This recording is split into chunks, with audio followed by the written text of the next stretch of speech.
You're being led by the Spirit, you're getting led towards life. And if you are being led by the flesh, you are getting led towards death. Does not matter what your intentions are, because I don't know if you know this, but outside of the Spirit, I can still be a good person, right? Before I followed Jesus, I could still do good things.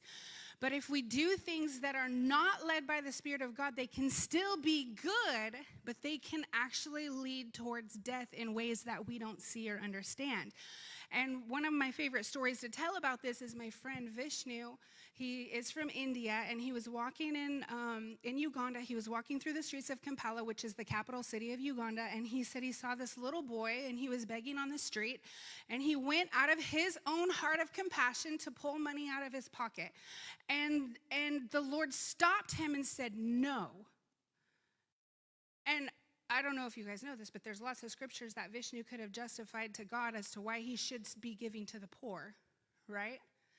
And so this is a good thing, but it was out of his. The Lord said, if you give him money, the next time he sees an Indian man walking down the street, he's going to expect money from them. And I've called you to raise up sons, not beggars. And so Vishnu, he shared that story, and that story really resonated with me, because it's like there are things that we can do that are good, but they're actually opposite. They will tear down what God is trying to build in someone else's life.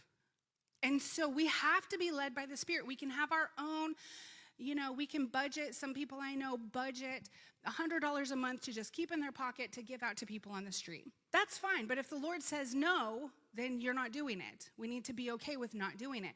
And by the same token, some of us we budget to give to Betty Chin's ministries in Eureka, and we do not give money on the street. I personally do not generally give money on the street. I don't budget for that. I personally don't want to do that. I haven't felt led to do that. So if I'm going to give, I'm going to give to the rescue mission, or I'm going to give to Betty Chin or something like that. But if the Lord tells me, hand that guy $5 at the stoplight at McDonald's, then I need to say, okay, Lord, I need to let the Spirit override what I have built, the principles that I have built in my life.